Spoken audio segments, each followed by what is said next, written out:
Imagina só a subida de uma montanha. Ah, sempre exige muito esforço físico, né? Sim, exatamente.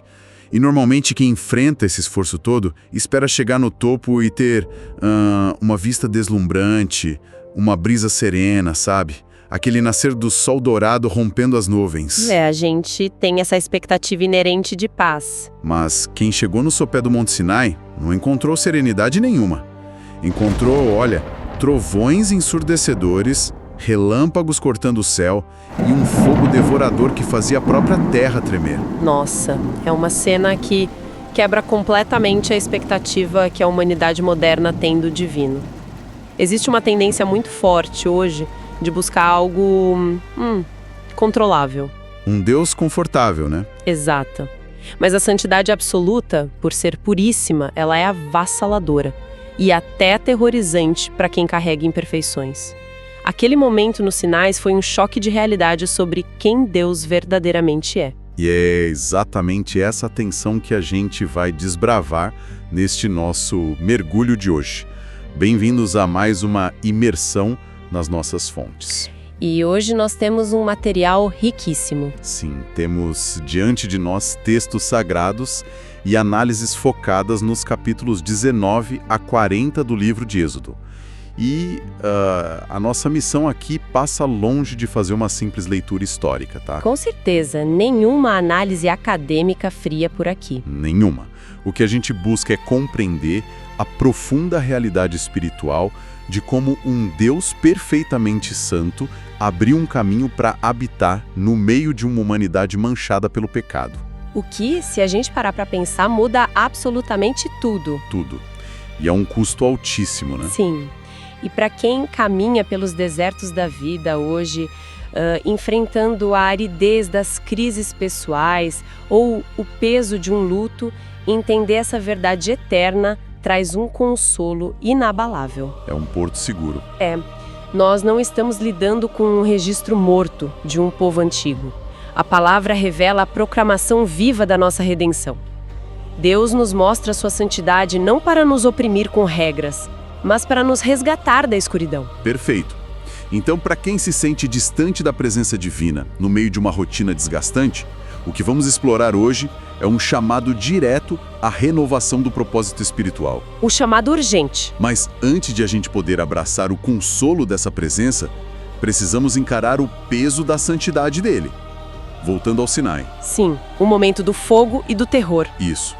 O fascinante ali é que, antes de entregar qualquer lei, Deus lembra ao povo de que os libertou do Egito. Ele diz que os trouxe sobre asas de águias. É uma imagem belíssima de graça, sabe? É, de fato, uma das imagens de maior ternura em toda a Escritura. A força dessa passagem está na ordem dos acontecimentos. Como assim? Deus primeiro salva e apenas depois ele instrui. Tem uma confusão muito comum de que a lei, os 10 mandamentos, seria tipo um conjunto de degraus. Ah, uma escada para o céu. Exatamente, uma escada que o ser humano precisaria escalar suando para alcançar a salvação por mérito próprio. Mas o povo já tinha sido liberto. Verdade, eles já estavam fora do Egito. Então a obediência não compra a liberdade. A obediência é a dança de gratidão de quem já foi liberto pelo Redentor. Nossa, mas peraí. Isso me leva a uma grande contradição, assim, visual e emocional. Qual? Se ele acabou de salvar o povo com essa ternura toda, com essas asas de águia, por que logo no capítulo 19 a montanha está fumegando, o som da trombeta é tão aterrorizante que o acampamento recua com medo de morrer? É assustador mesmo. Isso não soa muito acolhedor à primeira vista. Como a gente reconcilia esse Deus que salva com esse Deus que aterroriza no Sinai? É uma pergunta fundamental. Olha, o que a gente vê ali não é um Deus perdendo a paciência, sabe? Ou tentando assustar o povo por capricho. O que fica estampado no Sinai é a incompatibilidade ontológica entre um Deus perfeito e a natureza pecaminosa. Pausa rápida aí. Incompatibilidade ontológica. Isso soa bem como jargão de seminário. O que isso significa na prática para quem está ouvindo? Claro, vamos traduzir. Significa que, na essência do ser, na própria natureza de quem eles são, eles não podem coexistir no mesmo espaço. Entendi. É tipo tentar segurar um raio de sol perfeitamente puro dentro de um saco de papel sujo, ou jogar água num incêndio alimentado por óleo. A santidade pura não tolera o pecado, ela o consome. Uau! Então a manifestação aterrorizante não é falta de amor? Não, de jeito nenhum. É a realidade nua e crua de quem Deus é. O terror do povo é só a reação natural de seres caídos, percebendo que não tem como ficar de pé diante da perfeição absoluta. Isso faz muito sentido. Eu gosto de pensar que estar diante da lei pura é como segurar um espelho perfeito sobre uma luz ofuscante de interrogatório, daquelas que não perdoam nenhuma falha. É uma luz que expõe tudo. Exato. A nossa primeira reação não é admirar o reflexo, mas buscar desesperadamente um lugar para se esconder ou implorar para alguém cobrir a gente. Essa analogia do espelho capta perfeitamente a essência do problema humano. O apóstolo Paulo articula isso brilhantemente em Romanos 7. Sim, quando ele fala do peso da lei. A lei atua como esse espelho impecável que expõe as falhas irreparáveis do nosso coração. Ela mostra o abismo colossal que nos separa de Deus. Mas olha, aqui está o núcleo da graça. Qual? Para o coração cristão, essa incapacidade total não deve de maneira alguma gerar desespero. Mas por quê? Porque assim, num primeiro momento, ver todas as suas falhas sob uma luz ofuscante parece a receita perfeita para o desespero absoluto. Parece, mas a lei é a pedagoga.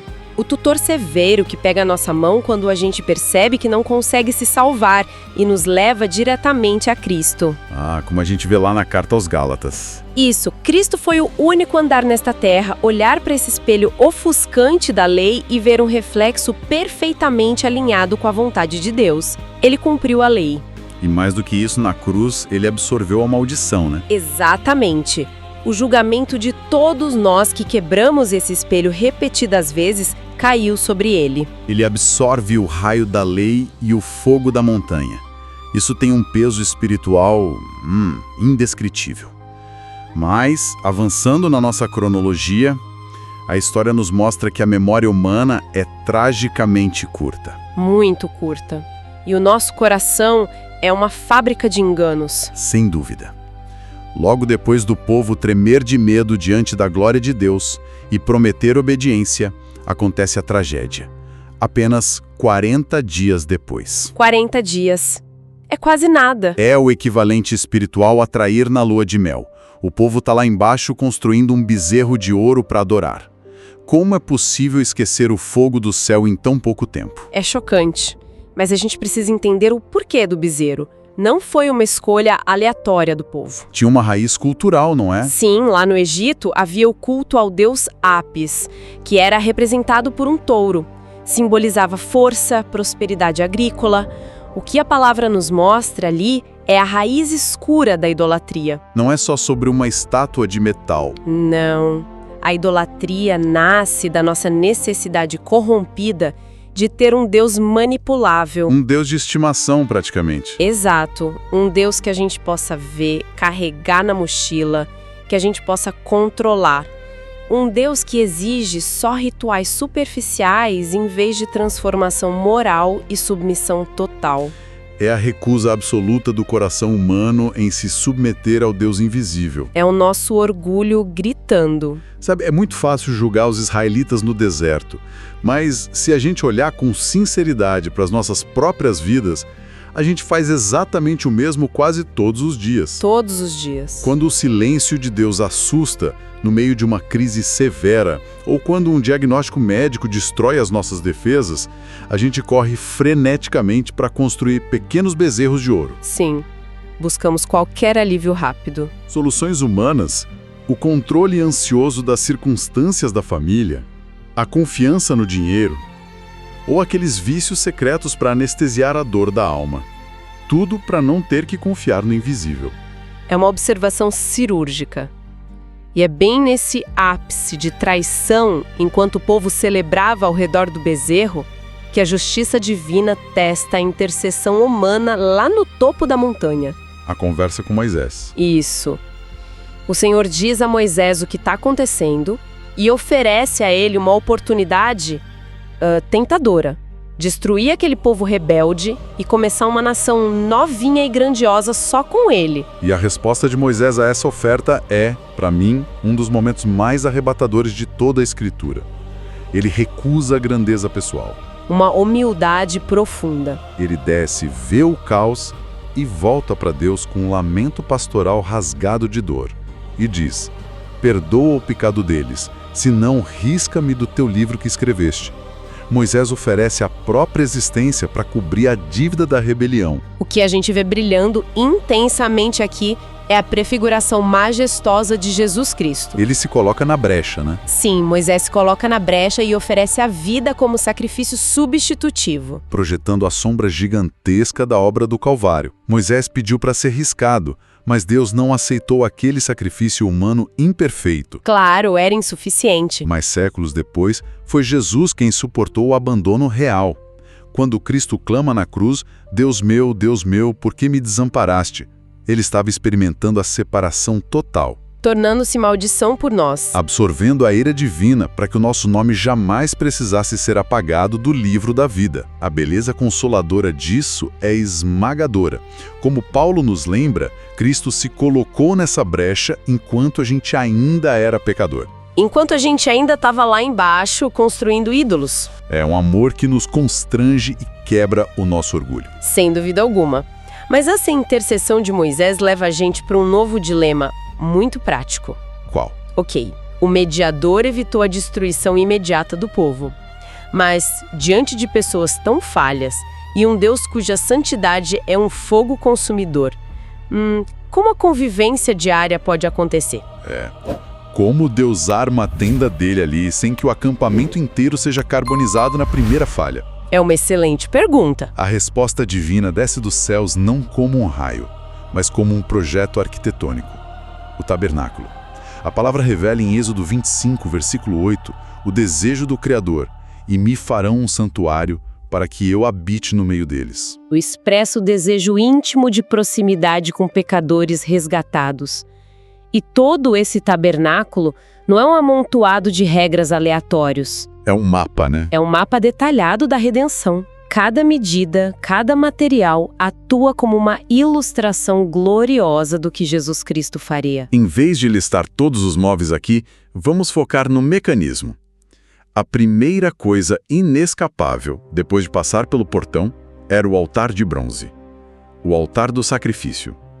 Por que tanto sangue logo na entrada? Porque o altar de bronze é a prova inegável de que não há acesso à presença de Deus sem que o custo do pecado seja pago. O pecado gera a morte. Então uma vida inocente precisava ser entregue. Exato. O sangue derramado cobria a culpa temporariamente. Era um lembrete visual e sonoro de que a graça custa caro. Esse altar apontava direto para a cruz, onde o Cordeiro de Deus derramaria o seu sangue para cancelar a dívida. E depois de passar pelo lugar santo, a gente chega ao ponto de maior tensão de toda a estrutura, o véu, aquela cortina espessa separando o santo dos santos, onde repousava a presença densa do próprio Deus. Aquele véu era um letreiro cósmico dizendo: acesso negado. A humanidade pecadora não pode passar daqui. A separação era tão séria que o sumo sacerdote cruzava aquele limite apenas uma vez por ano. Com sinos na roupa, tremendo de medo. Com um temor reverente absoluto. E o sangue daqueles animais só empurrava o julgamento um ano para frente. Não transformava o coração humano. O que nos leva à pergunta central. O que muda essa dinâmica? O tabernáculo virou pó. Qual é a mecânica espiritual por trás do que aconteceu com esse véu? É aqui que toda a Escritura converge de forma arrebatadora. Em Mateus 27, no exato instante em que Jesus exala o último suspiro na cruz, o véu do templo em Jerusalém é rasgado em duas partes. De alto a baixo. Exatamente. Foi violentamente rasgado pelas mãos do próprio Deus Pai. O autor de Hebreus nos explica: a cortina da separação era a própria carne do Filho de Deus. Nossa. Quando o corpo de Cristo foi dilacerado na cruz, sofrendo a nossa penalidade, o caminho foi aberto. O acesso, que antes trazia risco de morte, Agora é um convite de pura graça. Isso exige uma gratidão profunda, mas levanta uma reflexão sobre a nossa realidade diária. Se o templo de pedras foi destruído, para onde foi aquela glória majestosa? Onde habita essa santidade hoje? Essa é a virada mais espetacular da história da redenção. A mesma glória que afastava as pessoas no Sinai é a mesma que João descreve. E o Verbo se fez carne e habitou entre nós. Ele tabernaculou entre nós. Isso, no original, é literalmente tabernaculou. Jesus é o templo vivo de Deus caminhando na terra no primeiro século. Mas a história não para na ascensão de Jesus. A glória desce de forma nova no Pentecostes. Sim, o derramamento do Espírito Santo no Pentecostes altera tudo. Como Paulo ensina em 1 Coríntios 6, o corpo daqueles que creem passa a ser o próprio templo do Espírito Santo. Deus fez morada permanente nos corações redimidos. Ele não habita mais em templos feitos por mãos humanas. Sabe, eu considero uma grande tragédia moderna que a gente trata a vida espiritual como se fôssemos visitantes de um monumento. A gente vai a um prédio no domingo, reverencia a Deus lá e volta para uma vida secular vazia. A gente sofre de amnésia espiritual. Uma crise de identidade profunda. Esquecemos que somos santuários ambulantes. Esquecemos quem nós carregamos por onde andamos. Para quem nos escuta agora e atravessa um deserto cruel, seja uma crise financeira, um luto, a verdade é esta: você não está em isolamento. Nunca estamos sozinhos. A mesma coluna de nuvem e de fogo que protegia Israel no deserto hoje guia e consola intimamente quem carrega o Espírito Santo. E isso altera nosso comportamento prático. Imagina entrar amanhã numa reunião de trabalho tensa ou chegar em casa no meio de uma discussão e lembrar ativamente: a presença purificadora de Deus entrou neste ambiente caótico agora. Através da minha vida, eu carrego a glória que rasgou o véu. É o consolo perfeito. Não precisamos de métodos complexos ou experiências místicas extraordinárias. O Deus soberano armou a tenda dele no meio das nossas dores diárias. O peso da santidade foi absorvido na cruz. Que jornada monumental nós fizemos hoje. Começamos tremendo de terror no sopé de um monte, passamos pela amarga tragédia do bezerro de ouro, vimos o mediador na brecha, fomos testemunhas do véu sendo rasgado pela carne do cordeiro e despertamos como santuários vivos. É um consolo indescritível saber que Deus não desistiu de morar com a gente. E tudo isso aponta para um clímax que ainda está por vir, não é? Com certeza. O que começou lá no Éden culmina de forma gloriosa em Apocalipse 21. Na nova terra, a palavra revela que não haverá mais templo. Por quê? Porque o próprio Senhor Deus Todo-Poderoso e o Cordeiro serão o nosso templo. E Ele enxugará dos nossos olhos toda lágrima. Essa imagem me deixa sem palavras. Se o deserto de hoje parece sufocante, agarre-se a esta promessa. O nosso destino eterno não é um endereço geográfico. É a presença ininterrupta, totalmente face a face, daquele que amou a sua criação o suficiente para fazer nela a sua eterna morada. Com os olhos fixos nessa presença final, encerramos a nossa conversa de hoje. O milagre insondável do Evangelho é que, graças ao sacrifício de Jesus Cristo, quando o Pai olha no espelho da lei para julgar os nossos atos, o reflexo que ele vê é a justiça conquistada na cruz. Permaneçam descansados na presença viva do Redentor. Até o nosso próximo encontro.